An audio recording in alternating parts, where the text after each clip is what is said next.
Olá pessoal, dando continuidade aqui ao nosso estudo dos direitos individuais, nós vamos hoje analisar o segundo grupo aqui, que seria o direito à igualdade. Isso mesmo, direito à igualdade. Também é um direito fundamental com caráteres individuais. Viria uma primeira pergunta de prova. A questão seria o seguinte: qual geração de direitos fundamentais pertence o direito à igualdade? Olha que questãozinha besta, boba, ridícula, e eu quero saber se você lembra. E até interessante essa pergunta, porque é uma pergunta fácil, e que ela sirva para você como uma autoanálise, uma autocrítica mesmo. Você tem que pensar, você tem que perceber, poxa, eu lembro dessa resposta? Se eu não lembro, por que eu não lembro? Gente, direito à igualdade é um direito de segunda geração. São todos aqueles direitos que foram conquistados e que são garantidos aos indivíduos para tentar reduzir as desigualdades sociais, reduzir as diferenças. A nossa Constituição Federal, ela se preocupou de forma até demasiada aí com a igualdade. Então, se você pegar a leitura do próprio artigo 5º, começando ele do início, o caput, ele já menciona: todos são iguais perante a lei, sem distinção de qualquer natureza. E lá na frente do próprio caput ele diz: garantir aos brasileiros direito à igualdade. Aí você vai no inciso 1º: homem e mulher são iguais. Então, igualdade aparece o tempo todo aí no nosso artigo 5º como um direito muito importante, um direito fundamental. E aí, questãozinha que já caiu em prova: direito à igualdade, segunda geração de direitos fundamentais. Mas e quando eu leio este trecho da Constituição que está no artigo 5º? Todos são iguais perante a lei, sem distinção em qualquer natureza. Isso fica claro o que seria o conceito da igualdade: tratar todas as pessoas da mesma forma. Ok? Então, quando a gente fala em igualdade, a gente trata todas as pessoas da mesma forma. E como exemplo, nós podemos pegar até o próprio concurso que você vai fazer daqui uns dias. O concurso público, você tem uma prova objetiva, prova escrita, e tem lá uma prova. Pergunto para você: essa prova é diferente assim entre homem e mulher? Será que tem diferença de prova? É geralmente porque a mulher, quer dizer, o homem, tem que ter uma prova mais fácil e tal. E será que essa prova seria diferente, por exemplo, uma pessoa mais velha ou mais nova? Tipo assim, uma pessoa mais velha já viu mais, vamos dar uma prova mais fácil para ela. Será que seria possível isso no concurso público? Ou então, seria possível no concurso público você falar assim: poxa, eu não tenho tempo de estudar, porque eu sou mãe, eu tenho que cuidar dos meus filhos, eu tenho que trabalhar, ainda tenho que estudar, não tenho tempo, tem como fazer uma prova mais fácil para mim? Opa, negativo, sabe por quê? Porque todos são iguais perante a lei, sem distinção de qualquer natureza. Quando eu leio isso, sem distinção de qualquer natureza, eu começo a lembrar de algumas situações e me deixo um pouco intrigado. Primeira situação que me deixa intrigado, porque quando ele fala sem distinção de qualquer natureza, você imagina que não haveria nenhuma circunstância onde fosse possível tratar as pessoas de uma forma diferente. E aí eu me lembro de uma situação até um pouco frustrante, que seria a licença maternidade. Quanto tempo é a licença maternidade? Segundo a Constituição Federal, ela é de 120 dias. E a licença paternidade? Meros 5 dias, não é verdade? Gente, quer coisa mais injusta do que essa? Ora, quem rala mais durante a gravidez é a mulher ou o homem? É lógico que é o homem, não é verdade? Imagine só, você não tem mais lugar para dormir. Você tem que sair de madrugada para comer, comprar aquela feijoada com melancia que a mulher teve vontade de comer de madrugada. É um rala tremendo, Então acho que a gente merece mais do que 5 dias, não é verdade, mulheres desse país? Não, não? Tá, era só uma brincadeira. Mas olha só, por que será que a licença maternidade é 120 dias para a mulher e a licença paternidade são 5 dias apenas para o homem? Não é uma questão interessante? Principalmente quando a gente compara isso com o que acabamos de ler: todos são iguais perante a lei, sem distinção de qualquer natureza. Mais uma coisa que me intriga: serviço militar obrigatório. Ora, o serviço militar obrigatório diz que é obrigatório para todos, mas só é obrigatório aos homens. A mulher sempre se dando bem, Quer ver mais uma coisa? aposentadoria. Gente, a mulher, ela aposenta com 5 anos a menos que o homem. Olha só que injustiça. Ainda dizem que a mulher trabalha muito mais que o homem, né? Pelo menos essa foi a justificativa do constituinte originário, para colocar isso. Se a mulher trabalhava em casa, trabalha fora, tem que cuidar de menino. Mas eu sou pai, eu também cuido de menino. Quero meus direitos iguais. Mas olha só, eu trouxe alguns exemplos para vocês perceberem que existem várias situações onde o tratamento não é igual. E aí vem a pergunta: será que essas situações com tratamento diferenciado, isso não ofende a Constituição? Já que a Constituição acabou de dizer aqui que todos são iguais perante a lei, sem distinção de qualquer natureza? Não ofende a Constituição. Até porque o que eu fui trabalhando com você aqui agora, todos esses exemplos que eu trouxe para você, estão previstos expressamente na Constituição. Não tem como a Constituição contrariar a si mesma, porque todo o texto constitucional tem o mesmo valor. E aí, isso talvez possa estar ficando mais confuso ainda. Você fala, ué, Daniel, mas então qual que é o fundamento para ter um tratamento diferente para essas pessoas? Olha só o que eu vou te mostrar. Acompanhe comigo aqui. O fundamento está exatamente nos 2 tipos de igualdade que nós temos na doutrina e foi desenvolvido aí ao longo do tempo. É a chamada igualdade formal e a igualdade material. Igualdade formal e igualdade material. Essa discussão está exatamente na diferença entre estas 2 igualdades. E aí, chama sua atenção, questão já trabalhada em prova.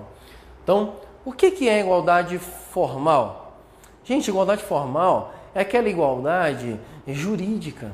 É aquela igualdade que não está preocupada com a realidade. Logo, igualdade formal é tratar todos da mesma forma. Então, quando o artigo 5º diz todos são iguais perante a lei, sem distinção de qualquer natureza, ele está utilizando um conceito de igualdade formal. Todos são iguais perante a lei, sem distinção de qualquer natureza. Não existe peculiaridades, não existem diferenças entre as pessoas diante de um conceito de igualdade formal. Tranquilo? O que é então igualdade material? A igualdade material, também chamada de igualdade substancial, igualdade efetiva, é aquela igualdade que ocorre na prática, é aquela igualdade real, é aquela igualdade que se preocupa com as peculiaridades, com as diferenças entre as pessoas.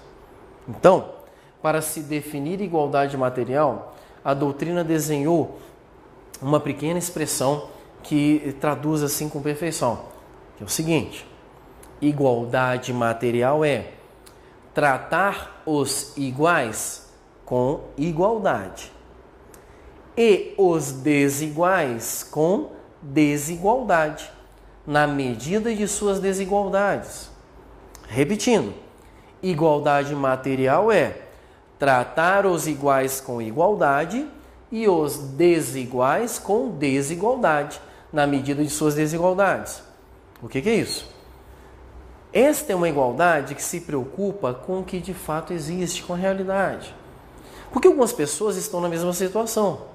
Ora, quem está na mesma situação tem que ser tratado da mesma forma. Imaginemos então o conjunto de todas as mulheres.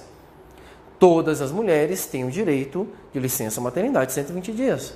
Porque todas são mulheres, todas estão na mesma situação, todas terão a gravidez, todas terão todas as dificuldades daquela gravidez. Por isso, 120 dias para todas. Agora, quando eu comparo o homem e uma mulher, que estão em circunstâncias diferentes, eu não posso tratá-los da mesma forma. Porque se eu tratasse o homem e a mulher da mesma forma, no que tange a licença maternidade, eu estaria produzindo um tratamento desigual.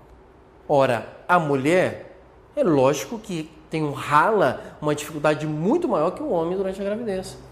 A mulher, ela se sacrifica muito mais do que o homem durante a gravidez. Então é justo e razoável que a mulher tenha uma licença maternidade maior do que a licença paternidade do homem. Ficou claro isso aqui? Isto é igualdade material. Igualdade material que se preocupa com a realidade das pessoas. Eu tenho um exemplo muito legal e que você pode até vivenciar isso aí, que também tem a ver com a questão da igualdade formal e material, que está relacionado aos chamados concursos públicos. Eles são um exemplo de garantia da igualdade. Por quê? Porque ele faculta às pessoas, e qualquer pessoa, ter acesso a um cargo público utilizando os mesmos critérios para todas aquelas pessoas. Por isso que eu sempre fiz concurso público. Eu costumo dizer assim, minha carteira de trabalho é uma vergonha, ela não tem nenhum carimbo, nenhuma assinatura, porque eu nunca procurei emprego na vida. Desde os meus 18 anos que eu faço concurso público e que eu já sou servidor público já. Então, assim, esse acesso ao concurso público sempre me chamou a atenção, porque ele é um acesso justo. Só depende de mim. Eu estudo, eu me dedico, eu conquisto a vaga. E isso me dá segurança. É isso que me dá vontade de estudar para o concurso. É saber que eu não dependo de pedir favor para ninguém. Tem que entregar um currículo. Por favor, tem uma vaga de emprego para mim? Não, é isso que eu não gostava, é isso que eu me senti, que me incomodava e o que me fez estudar para concurso público. E estou muito feliz com a minha decisão, com a minha escolha, e acho confortável, acho agradável, eu acho que é uma boa oportunidade. E por que eu fiz concurso? Porque concurso garante igualdade de acesso. Qualquer pessoa. Você pode pegar um cara na favela lá e um cara que mora no bairro mais nobre da cidade, eles vão fazer a mesma prova. É igualdade. É igualdade na sua forma mais plena. Então, quando você vai fazer uma prova objetiva, você chega lá na prova objetiva, é a mesma prova para todo mundo. Pobre, rico, pessoa que estudou muito, pessoa que estudou pouco, mais velho, mais novo. É a mesma prova. Quem vai fazer a diferença é cada aluno que está fazendo a prova. Ok? Mas aí, se você fosse fazer tipo um concurso da Polícia Federal, Rodoviária Federal, concurso para agente penitenciário federal, você já deve ter visto, quem está se preparando para esses concursos, que ele tem várias fases.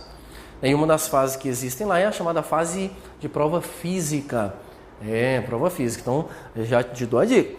Você que está aí, ocioso, fica sentado o dia todo assistindo televisão, Aí você fala assim, não, professor, não assisto mais televisão, só estudo. Então tá. Então, para você que está ocioso, fica sentado o dia todo estudando, você tem que tirar um tempinho para fazer uma atividade física, para se preparar para a prova do concurso público da PF, da PRF, do DEPEN, para você não ser pego de surpresa. Lá nessa prova física, você tem lá, por exemplo, uma prova de barra. Então, quem já leu o edital deve ter percebido que a prova de barra ela é diferente. Ela vai ter os níveis diferentes, entre homem e mulher principalmente. Então, por exemplo, o homem, ele sobe lá na barra, tem que subir umas 5 vezes e fazer a barra. E não adianta achar que é fácil não, tá? Se você acha que é fácil, que não precisa treinar, que não precisa se preparar, sobe agora em casa aí, procura uma barra perto da sua casa e vai lá fazer, que você vai ver que você está enganado. Fazer barra é difícil. É uma das provas que mais reprova a gente em concurso público da PF. E você tem a prova de barra também para mulher. Gente, mas olha só que ridículo. A prova de barra para mulher, ela sobe lá, fica lá. Fica lá cantando, faz a sua unha, passa o batomzinho, depois desce. Pronto, está aprovado na prova. O homem tem que subir 5 vezes e a mulher tem que só ficar lá 20 segundos pendurado na barra. Aí você me pergunta, Daniel, mas isso é injustiça. Eu digo para você, não é injustiça, pelo contrário. É a concretização mais perfeita da justiça. Por quê? Porque isso aqui é uma garantia da igualdade material. Quando eu tenho uma prova física com exercícios diferentes entre homem e mulher, é porque eu reconheço que a natureza biológica, fisiológica, não sei se os termos são corretos aí da biologia, desculpe os biólogos que estão assistindo, mas eu percebo que a estrutura física do homem ela é diferenciada da mulher. Se formos falar em força, em vigor físico, o homem tem muito mais força do que a mulher. Pelo menos a maior parte. Porque tem mulher aí que dá muito banho em macho, tá? Se cuida. Mas o homem, normalmente, pelo menos a maioria, tem um vigor físico maior do que o da mulher. É por isso que ele tem que puxar a barra 5 vezes. A mulher, como tem menos força que o homem, fica pendurada lá e para ela já é uma grande prova. Por que se justifica, então, numa prova física, essa diferença? É porque eu tenho pessoas que estão em circunstâncias diferentes.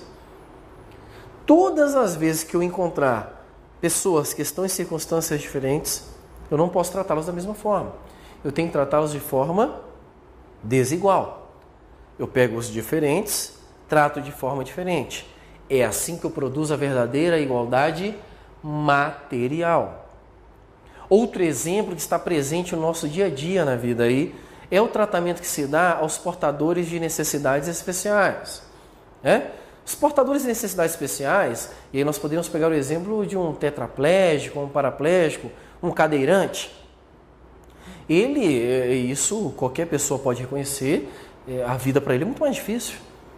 Até a locomoção, ele sempre vai depender de outra pessoa, e por mais independente que ele seja, ele ainda depende de outras pessoas e de estrutura que o auxilie. A maior parte das cidades brasileiras não tem rampas, para que dê acesso a um cadeirante, então ele fica com a sua locomoção limitada. Ora, eu me locomovo para qualquer lugar, eu posso correr, eu arrumo emprego com facilidade. Um cadeirante, ele enfrenta barreiras, desafios e preconceitos que dificultam sua inserção social. Por esse motivo, a legislação brasileira resolveu destinar parte das vagas em concurso público para eles. Então, o portador de necessidade especial, ele sempre tem uma reservinha de vaga nas provas de concurso público, como forma de garantir o acesso para essas pessoas que estão em circunstâncias diferentes. Mais um exemplo de igualdade material, tratando os iguais com igualdade e os desiguais com desigualdade. Ficou claro isso aqui? Fica uma questãozinha bacana que pode ser trabalhada em prova. Daniel, eu já vi a limitação de acesso a concurso público em razão da idade. Pode fazer isso? Ou então, Daniel, eu estava vendo o edital, e no edital estava dizendo que era limitado o acesso no concurso público em razão do sexo. Era um concurso que só podia entrar mulher. Será que é possível fazer esse tipo de limitação? Ou ainda, seria possível limitar o acesso ao concurso público em razão da altura? Eu sei que você está preocupado, você, meu querido Nanico, que está nos assistindo, o baixinho, que nós amamos também. Fala assim, Daniel, eu queria fazer o concurso, mas não posso porque eu não tenho altura. Agora, o pior requisito que eu já vi, pasmem, foi no ano de 2009, se eu não me engano, o concurso para gari do estado de São Paulo, em que se exigia, assim, ser brasileiro, ter ensino fundamental completo e ter todos os dentes da boca. Eu te pergunto, será que pode fazer esse tipo de restrição, exigência no edital de concurso público? Gente, é possível sim fazer esse tipo de exigência, é possível sim estabelecer esse tipo de condição, mas não é qualquer tipo de exigência que vai ser considerada constitucional. E aí eu aproveito o último exemplo que eu trouxe, do requisito de ter todos os dentes da boca para ser gari do estado de São Paulo. Seria razoável exigir isso aí? É necessário o exercício do cargo ter todos os dentes da boca? Ora, gente, como se o gari fosse pegar o lixo com os dentes. Não é necessário, é lógico que não é necessário ter todos os dentes da boca para ser gari. Por esse motivo, o Tribunal de Justiça de São Paulo exigiu que fosse retirado esse requisito sob pena de nulidade do concurso. E o que foi, logicamente, aceito pela banca que realizava a prova. Mas e a altura, idade, o próprio sexo, requisitos de escolaridade, é possível exigir? É lógico que é possível. E aqui, o Supremo Tribunal Federal, ele já estabeleceu alguns parâmetros para que se compare esses requisitos com a Constituição, para que esses requisitos estejam em conformidade com a Constituição. Então, algumas coisas que você precisa observar. Você pode fazer qualquer exigência de acesso a concurso público, desde que, primeiro, aquele requisito que está sendo exigido esteja previsto em lei. Muita atenção, não é no edital. Essa questão caiu numa prova. Não basta estar previsto no edital, tem que estar previsto em lei. Ok? Esse seria o primeiro requisito. Segundo requisito, esse requisito diferenciado que está sendo exigido, ele tem que estar previsto em lei e tem que ser necessário ao exercício do cargo. Eu não posso fazer um requisito desproporcional ou desnecessário ao exercício do cargo. Então, como exemplo, nós poderíamos pegar aí um concurso para policial militar. que geralmente é um dos concursos onde se exige, por exemplo, a altura mínima, idade mínima. Eu posso exigir a altura mínima, idade mínima para ser policial militar? É lógico que eu posso exigir isso, desde que haja previsão legal. Mas é necessário o exercício do cargo? É necessário o exercício do cargo. Ora, gente, o policial militar, ele é um profissional de segurança pública que está em confronto direto com criminosos.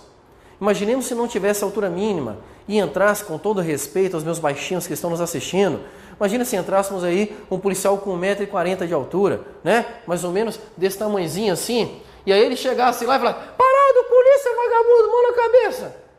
Não seria compatível com a figura do policial militar. Então, eu preciso exigir uma altura mínima para que o policial tenha postura, não é verdade? Então, é razoável, é possível, seria necessário ao cargo exigência de altura, bem como de idade. Eu posso exigir idade máxima para estar na Polícia Militar? É lógico que eu posso, gente. Lógico que tem que ser uma idade razoável. Geralmente, os concursos pelo Brasil estão fixando a idade entre 28 e 31 anos para se entrar na Polícia Militar. Como também nas Forças Armadas. Né? Se você vê um edital das Forças Armadas, principalmente para oficial, você vai ver a idade máxima de 24 anos de idade. Aí você pergunta: mas por que, Daniel, essa idade? Quer dizer que a pessoa mais velha ela é inválida? Não é isso. Mas a pessoa velha ela tem que reconhecer que ela não tem mais o mesmo vigor físico de antes. Então, se para ser policial militar, para ser um oficial das Forças Armadas, é necessário ter um vigor físico maior, eu preciso contratar pessoas mais novas. Então seria razoável, seria possível, né, estabelecer idade mínima. Imagina se não tivesse idade mínima, gente, um concurso para policial militar. Aí entra lá uma pessoa com 50 anos de idade. E o cara vai correr, o primeiro dia que vai correr atrás do bandido. Vai, pega ele lá que eu estou esperando aqui. As hérnias de disco aparecem, né? Os problemas nas juntas, isso mesmo, junta tudo, joga fora. Tal. Então é possível sim restringir, né, o acesso ao concurso público em razão, né, da idade, da altura, tá? E esses demais requisitos, desde que seja necessário o exercício do cargo, né, desde que esteja previsto em lei. Logicamente que eu jamais poderia exigir ou limitar o acesso no concurso público em razão da altura, por exemplo, para um técnico judiciário de um tribunal. Ora, se aquele camarada vai ficar só digitando ou levando documento, não é necessário ter altura alguma, tá? Para ele fazer aquela função. Então, se tivesse previsto no edital, já seria desarrazoado, já poderia se pedir a anulação deste requisito do edital, ok? E, por fim, a questão do sexo. Posso restringir acesso a um concurso público em razão do sexo? É lógico que eu posso, né? Imaginemos aí um concurso público para a contratação de servidores que vão trabalhar numa penitenciária feminina. Ora, penitenciária feminina é necessária a contratação de mulheres para que elas possam fazer, por exemplo, a revista íntima, né, ter o contato do dia a dia com a mulher e preservação da sua dignidade. Então, seria possível restringir o acesso a homens, sim.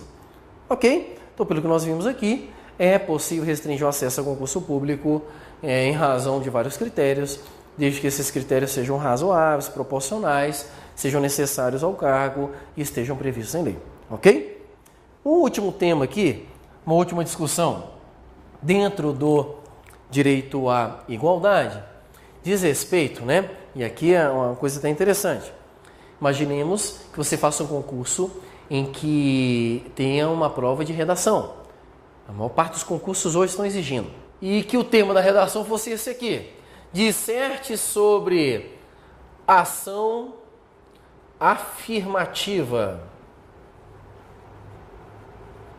Isso mesmo, ação afirmativa. Aí eu te pergunto, tranquilo? Não?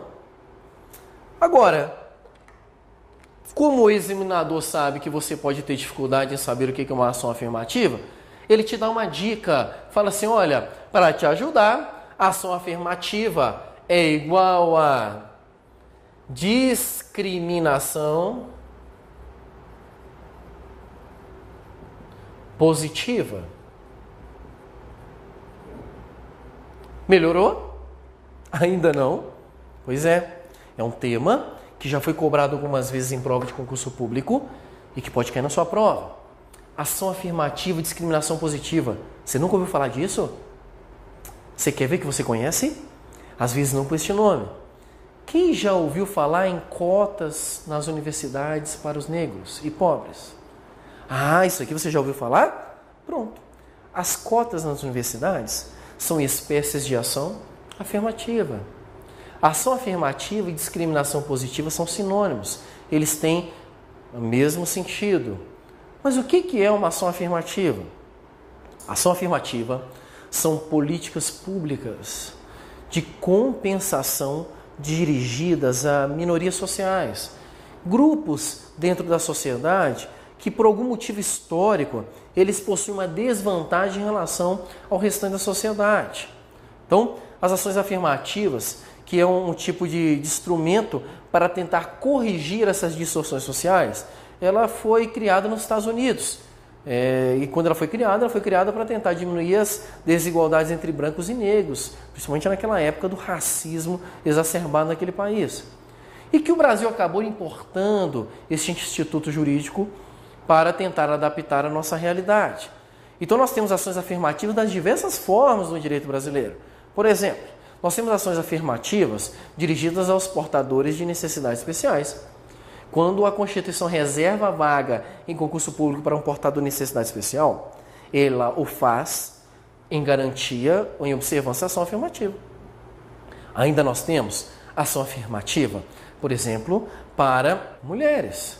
Exatamente. Se você olhar lá no artigo 7º da Constituição, que traz os chamados direitos sociais dos trabalhadores, nós vamos ter lá incentivos específicos ao mercado de trabalho da mulher. Por quê? Porque historicamente a mulher, ela sempre ficou em casa. E só depois, lá no meio do século XX, é que ela passou a trabalhar fora de casa. Então era necessário um incentivo para que o mercado de trabalho da mulher se aquecesse. Ora, e aqueceu bastante. Nós temos até uma presidenta mulher agora. Então a mulher já conseguiu ocupar um lugar na sociedade de destaque, comandando até o próprio país. Isso é graças a várias políticas que foram desenvolvidas para tentar incluí-la dentro do rol social. Nós temos ainda ações afirmativas no direito brasileiro dirigidas aos negros. Aqui não é nem o local para nós discutirmos, eu sou contra, eu sou a favor. Nós não estamos aqui para isso. O que você precisa saber é que quando se reserva vaga em universidade para negro, dentro de uma política de ação afirmativa, eu estou diante de um instituto perfeitamente em acordo com a Constituição Federal. Então, as cotas para os negros nas universidades, elas são espécies de ações afirmativas. E por que para os negros? Porque, historicamente, os negros chegam ao Brasil como escravos e quando eles são libertos da escravidão, o que acontece com eles? Eles vão para a marginalidade e se tornam pobres, deixam de ser escravos, se tornam pobres, ou seja, não há nenhuma migração para uma classe melhor. Então, salvo algumas exceções, o negro ele não consegue se colocar na sociedade de uma forma melhor. Felizmente, graças a essas políticas de ações afirmativas, nós temos negros que estão conseguindo se colocar na sociedade, em postos importantes. Podemos citar até no próprio Supremo Tribunal Federal, onde nós temos ali o ministro Joaquim Barbosa, que é um grande exemplo aí de um negro que conseguiu se encontrar na sociedade até com uma posição de destaque dentro da chefia do Poder Judiciário. Tá? Então, nós temos aí, apesar dos negros serem a maior parte da população brasileira. Aí é onde se vê a necessidade de se desenvolver políticas de ação afirmativa para esse tipo de pessoas. E nós temos também políticas de ações afirmativas para pobres. Realmente indiscutível a necessidade de um pobre ter acesso diferenciado a uma universidade pública, até porque ele nunca teve condições financeiras de pagar uma escola boa, escola particular. Aí ele estudou a vida toda na escola pública. E hoje todos vocês sabem que para se ingressar numa escola pública você tem que ter uma preparação de ensino boa. Então, se você reserva vagas para os pobres, e demais minorias, você garante o acesso a eles numa educação de qualidade. Tá? Então, a política de ação afirmativa, ela tem esse viés. É garantir igualdade para aquelas pessoas que têm igualdade e desigualdade para aquelas pessoas que estão em situação desigual. Recentemente caiu uma questão na prova, trazendo exatamente essa questão. As ações afirmativas, elas são a verdadeira concretização da chamada igualdade material. Ok? Então, todas as vezes que você ler ação afirmativa ou discriminação positiva na sua prova, já relacione imediatamente ao conceito de igualdade material, que aí você não vai ter problema na sua prova. Beleza? Isso era o que nós tínhamos para falar para você sobre direito à igualdade.